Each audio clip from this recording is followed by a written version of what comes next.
அந்த கரூர் அரசு பொது மருத்துவமனையில் வந்து 3 இருக்குன்னு சொல்றாரு. சரி 3னே வச்சுக்கலாம் அவர் சொல்லபடி. அந்த 3 டேபிள்ல இன்றைக்கு கிட்டத்தட்ட 39 பேர் இறந்ததை எப்படி உடற்கூறு செய்யும்? அந்த மருத்துவமனையில் அவ்வளவு மருத்துவர் இல்லை. அப்படியே வெளியிலிருந்து 22 பேர் வரவழைச்சுங்கிறாங்க. அப்படி வெளியிலிருந்து 22 பேர் வளைச்சாலும் அங்கு இருக்கின்றது முதல்ல இங்க அமைச்சர் சொன்னதை பார்த்தா 3 டேபிள் தான் இருக்கு. 3 டேபிள்ல 1:45 மணியிலிருந்து நான் 8 மணிக்கு போகும்போது 31 பேர் உடற்கூறு ஆய்வு செய்யப்பட்டிருக்கிறார்கள். அவர்களே இப்படி நிராகரிக்கப்பட்ட இடத்தை எப்படி கொடுப்பது? ஏற்கனவே 4 மாவட்டத்தில் அவர் மக்கள் சந்திப்பு கூட்டம் நடத்திருக்கிறாங்க. எவ்வளவு மக்கள் கூடுவார் என்பது இந்த அரசுக்கும் தெரியும், காவல்துறை தெரியும். அப்படி இருந்தும் இதில் ஏதாவது ஒரு அசம்பாவம் ஏற்பட வேண்டும் என்ற திட்டமிட்டு உள்நோக்கத்தோடு தான் இந்த இடத்தை வேலுச்சாமிபுரத்தை கொடுத்திருக்காங்க என்றுதான் மக்கள் பேசுறாங்க. முழுமையா இதுதான் உண்மை என்று நாங்களும் கருதுறோம். அது மட்டும் இல்லை, ஏன்னா ஏற்கனவே முதலமைச்சர் அவர்கள் 30 விழா நடத்தினார். 1 லட்சம் பேர் கலந்துக்கணும். ஏன் அந்த இடத்த கொடுத்துருக்கலாம்ல? அப்படி கொடுத்துட்டு அந்த அசம்பாவத்தை தடுத்துருக்கலாம்ல? ஆனால் அதெல்லாம் கொடுக்கல.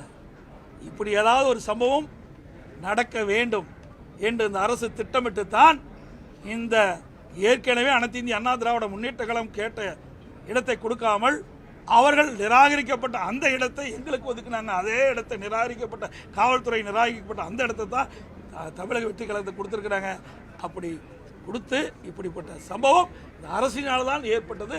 காவல்துறை அலட்சியத்தால் காவல்துறை முழுமையாக பாதுகாப்பு கொடுக்காம இந்த சம்பவம் நடைபெறும் என்று திட்டமிட்டு தான் நடைபெற்றுதான் மக்கள் சந்தேகிக்கிறார்கள். அதோட இந்த 41 பேர் இறந்திருக்கிறாங்க. மயக்கமுட்ட உடனே ஆம்புலன்ஸ் வந்து அவரெல்லாம் மருத்துவமனையில் சேர்க்கப்பட்டாங்க. அன்று காலை வரை 39 பேர் இறந்துட்டாங்க. அடுத்த நாள் காலையில் 2 பேர் இறந்திருக்கிறாங்க. மொத்தம் 41 பேர். இதில் அவசரமா ஒரு நபர் கமிஷன் அமைக்கிறாங்க. அவசரமா பதற்றத்தோட அங்கே உடற்கூறு இறந்தவருடைய உடற்கூறு ஆய்வு செய்ய வேண்டும் ஒரு உத்தரவு பிறப்பிக்கப்பட்டு மாவட்ட ஆட்சி பிறப்பிக்கப்பட்டு இரவு 1:45 மணிக்கு அந்த பணியை துவக்கிறாங்க. அந்த கரூர் அரசு பொது மருத்துவமனையில் 2 டேபிள் தான் இருக்குது. அதுக்கு மின் விளக்குகள்லாம் வேணும், அதுக்கு வேண்டியான வசதியெல்லாம் வேணும். அதில் 2 தான் இருக்குது. அப்படி 2 இருக்குதுன்னா இப்போ அமைச்சர் வந்து 3 இருக்குன்னு சொல்கிறார். சரி 3னே வச்சுக்கலாம் அவர் சொல்லபடி. அந்த 3 டேபிளில் இன்றைக்கு கிட்டத்தட்ட 39 பேர் இறந்ததை எப்படி உடற்கூறு செய்யும்? பிரேத பரிசோதனை செய்ய வேண்டும் என்றால் அந்த பிரேத பரிசோதனை செய்யக்கூடிய மருத்துவர் தான் செய்ய முடியும். வேற மருத்துவர் செய்ய முடியாது என்று மருத்துவர் சொல்றாங்க. அப்படி அந்த மருத்துவமனையில் அவ்வளவு மருத்துவர் இல்லை. அப்படியே வெளியிலிருந்து 22 பேர் வரவழைச்சுங்கிறாங்க. அப்படி வெளியிலிருந்து 22 பேர் வளைச்சாலும் அங்கு இருக்கின்றது முதல்ல இங்கே அமைச்சர் சொன்னதை பார்த்தா 3 டேபிள் தான் இருக்குன்னு சொல்றாங்க. 3 டேபிளில் 1:45 மணியிலிருந்து நான் 8 மணிக்கு போகும்போது 31 பேர் உடற்கூறு ஆய்வு செய்யப்பட்டு விட்டது. ஆக ஒரு உடற்கூறு ஆய்வு செய்வதென்றால் 1.5 மணி நேரம் வேணும். உடற்கூறு ஆய்வு செய்த பிறகு என்னென்ன காரணத்திற்காக அவர் இறந்தார் என்ற ரெக்கார்டெல்லாம் பண்ண வேணும். ஆக இப்படி இந்த செயல்பாடெல்லாம் செய்வதற்கு சுமார் 1.5 மணி நேரம் தேவைப்படுவதாக மருத்துவர் சொல்றாங்க. அப்படி இருக்கின்ற பொழுது 31 பேர் எப்படி இவ்வளவு வேகமாக விரைவாக உடற்கூறு செய்ய முடியும் என்ற ஒரு சந்தேகம் மக்களிடத்திலே இன்றைக்கு பரவி இருக்குது, எழுந்திருக்குது. அது அச்சத்தை போகக்கூடிய அரசுடைய கடமை. இதுக்கு நாங்கள் இந்த கேள்வி கேட்டால் அதுக்கு ஏதோ பதில் சொல்றாங்க. அதோட ஒரு நபர் கமிஷன் அமைக்கப்பட்டாங்க. அதோட கரூரில் நடந்த சம்பவம் குறித்து விசாரணை மேற்கொள்வதற்காக அங்க இருக்கின்ற ஏடிசிபி ஒருத்தர் நியமிக்கிட்டாங்க. இப்படி 2 பேரும் பணி துவக்கிட்டாங்க. அப்படி ஒரு நபர் கமிஷன் அமைக்கப்பட்ட உடனே அவருக்கு தேவையான உதவியாளர் நியமிக்கல, அலுவலர் நியமிக்கல. அங்க இருக்கிற கம்ப்யூட்டர் மற்ற வசதி எல்லாம் செய்து கொடுக்கணும், உட்கட்டமைப்பு வசதி செய்யணும், எதுவுமே செய்யல. உடனே ஒரு நபர் கமிஷன் ஆணையத்தில் இருக்கின்றவர் உடனே மதியம் 1 மணிக்கு போனான்னு அரசு சொல்லுது. 1 மணிக்கு போய் அங்கு பாதிக்கப்பட்டவர் பார்க்கறாங்க. அப்ப பாதிக்கப்பட்டுகின்ற பொழுது அவரிடத்தில் விவரத்தை கேட்கறாங்க. அந்த விவரத்தை யார் பதிவு செய்து? உதவியாளரே இல்ல. பதிவு செய்வதற்கு நேர்முக உதவியாளரும் இல்ல.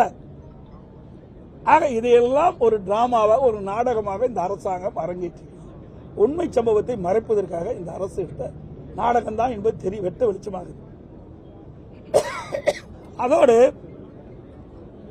தலைமைச் செயலகத்தில் 3 துறை செயலாளர்கள், பொறுப்பு டிஜிபி, சட்ட ஒழுங்கு ஏடிஜிபி, இவர்கள் ஒரு குழுவாக இருந்து பேட்டி கொடுக்கிறாங்க. என்ன இந்த அரசாங்கம் எதுக்கு பேட்டி கொடுக்க நியமிச்சிருக்கிறாங்க? அரசு போட்ட திட்டங்களை மக்களுக்கு எடுத்து சொல்வதற்கு தான் நியமிக்கப்பட்டாங்க. ஆனா தமிழக வெற்றி கழக தலைவர் இதெல்லாம் பின்பற்றி இருந்தா இந்த விபத்து நடக்காதுன்னு சொல்றாங்க. இது எப்படி? ஒரு நபர் கமிஷன் அமைக்கப்பட்டு விட்டது. எந்த செய்தியாக இருந்தாலும் அந்த தகவலை அந்த ஒரு நபர் கமிஷன் தான் முறையிட வேண்டும். அதற்கு மாறாக அரசாங்கமே அரசு அதிகாரிகளை காவல்துறையை வைத்து இப்படி இந்த சம்பவம் நடைபெறுவதற்கு காரணம் என்று இவர் விளக்கின்ற பொழுது எப்படி ஒரு நபர் கமிஷன் நேர்மையாக செயல்பட முடியும்? அரசனுடைய கருத்து இப்படி, அரசாங்கம் தான் ஒரு நபர் கமிஷன் நியமிக்கிட்டு இருக்குது. அப்படி இந்த கருத்தின் அடிப்படையில் ஒரு நபர் கமிஷன் அறிக்கை தாக்கல் செய்வாங்க. அதோட ஒரு ஏடிஜிபி ஒரு கருத்து சொல்றாரு. அதுக்கு கீழே ஏடிஎஸ்பி தான், ஏடிஜிபி ஒரு கருத்து சொல்றாரு. அங்க கரூர்ல ஏடிஎஸ்பி தான் விசாரிக்கிறாரு. அவருக்கு கீழே இருக்காரு. அவர் எப்படி